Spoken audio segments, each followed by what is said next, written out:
How are you guys? It's Matt here. Thank you very much for your love and support over the last few videos that I have produced. It's certainly really encouraging that it's resonated with many of you. So today's subject is one that's once again it's sort of hit home, especially here in Brisbane, Queensland, Australia, where we live. I watched a video on jw.org, and it features a Jehovah's Witness man by the name of Andrew Hunter. Now, the Hunter family is very well known here in Brisbane, Queensland. They're a great family, actually. But Andrew tells his experience, and it's quite interesting, actually, because he talks about how he came from a dysfunctional family, that his mother and father divorced. And this video, which goes for about 5 minutes, basically takes us from the state of despair that he was in to this blessed life as a Jehovah's Witness. Now, Andrew starts off with, I suppose, the not too unfamiliar situation of a child that is dealing with the divorce and separation of his parents. Of course, that's obviously traumatic to him. He speaks about his father being, being a heavy drinker and that not being a good influence in his life, but he sort of followed the same footsteps of his father and talks about his dependence on drugs and alcohol and the state of despair that he found himself in. He talks about his journey, that he was looking for something and that he was looking at alternative sort of thought and mystic religions. And then, of course, there's a knock on the door and Jehovah's Witnesses are there. I thought this is very interesting from the standpoint that somebody has had a life of upheaval. There certainly isn't any security in his life, and he is clearly not dealing with the situation that he's found himself in. And so he's turning to drugs and alcohol to medicate himself. So this is a pretty dire situation. And then, of course, Jehovah's Witnesses knock on the door, and Andrew says it couldn't have just been by accident. And I think to myself, well, Andrew, you know that Jehovah's Witnesses systematically go from every house door to door, and they do it systematically. They have certain areas where they go out in their preaching work, and if someone's not home, they write down that number, and they'll actually return to them. So really, it's not divine intervention, but really it's a highly disciplined and organised religion that is actually doing their preaching work. So it's not by accident. Tremendous amount of effort has gone in. Andrew then, of course, is given the Greatest Man book, which this is probably a very interesting point. It's one of the few books that really focuses, in terms of Jehovah's Witnesses, on the life and times of Jesus Christ. Now, Andrew makes progress, so to speak, and he gets baptised in 1995. I remember it very well, 1995. And it is at the Brisbane Assembly Hall of Jehovah's Witnesses. I know that baptismal pool very well. Now, he goes from strength to strength and then becomes, over time, becomes a representative of Jehovah's Witnesses, which they call circuit overseers, and a beautiful picture of him and his wife. And in the video, it's titled, or sort of say entitled, that Jehovah built him up from the ground up. Now, what's really interesting about this video is two things. there is not one single syllable about Jesus Christ, not one. There is not one single scripture from the Bible in the Christian Greek scriptures, only Old Testament. There is no acknowledgement of Jesus Christ whatsoever in this apparent transformation. That's one side.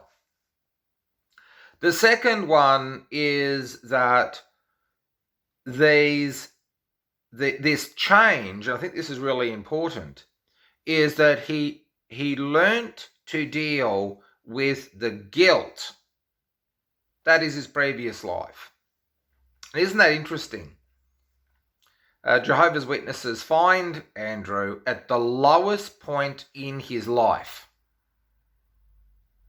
And the lifestyle that he had wasn't serving him. So when people are extremely vulnerable, they've come from a broken family, they feel that their parents haven't been the best role models for them. He spoke about not even knowing how to be a man. This is a state of absolute despair. So when Jehovah's Witnesses come along, what have they found? Have they found a person that's firing on all cylinders, that's able to stand independently on their own, somebody that has at least a basic skill set to be able to recognize what may or may not be right for them?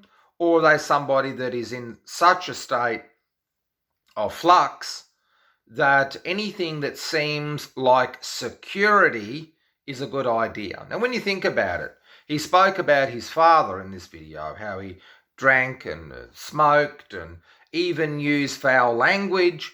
And so what do we know of Jehovah's Witnesses? They are extremely disciplined in the way they dress and they groom, their use of language. They don't tolerate swearing.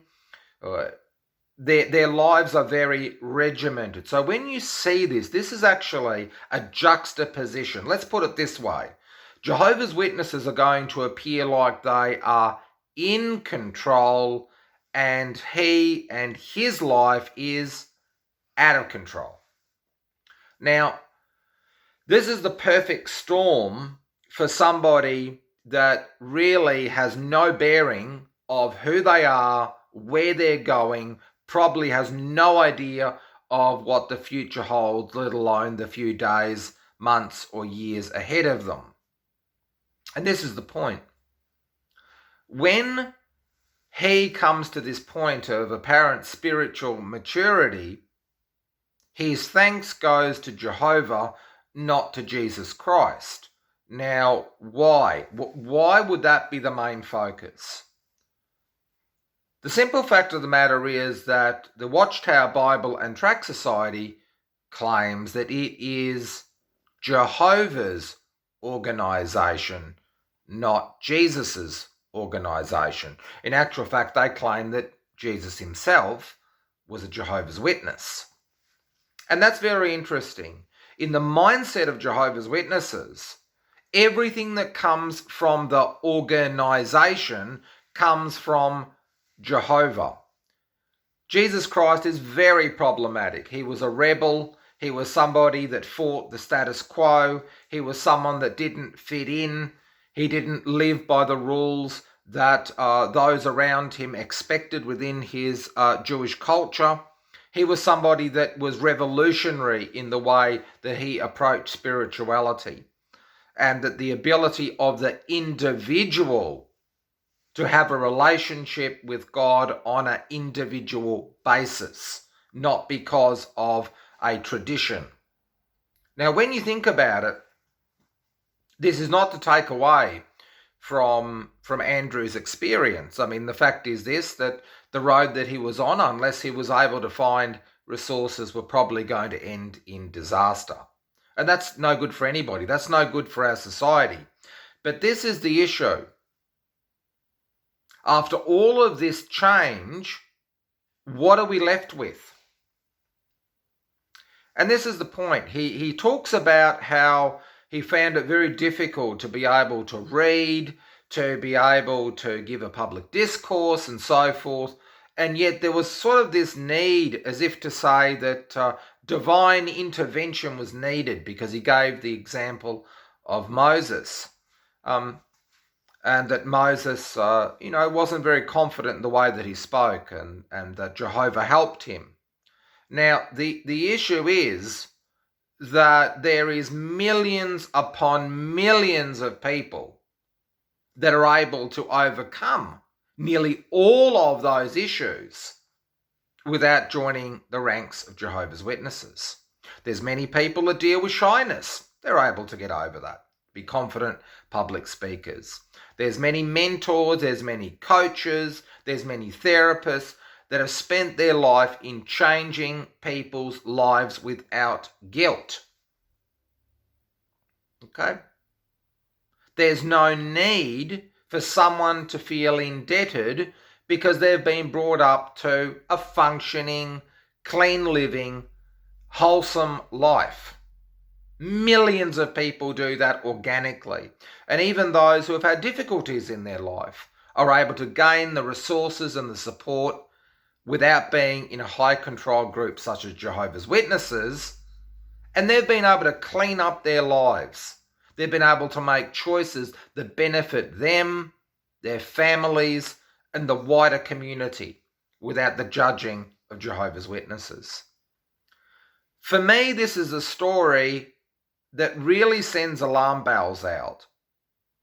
How many people become Jehovah's Witnesses? Unlike myself, who was raised as Jehovah's Witness. How many people have become Jehovah's Witnesses without experiencing some kind of loss or trauma, feeling so helpless that they can't go on, and then they receive the knock on the door? My point is this. I think this video is not very faith strengthening at all.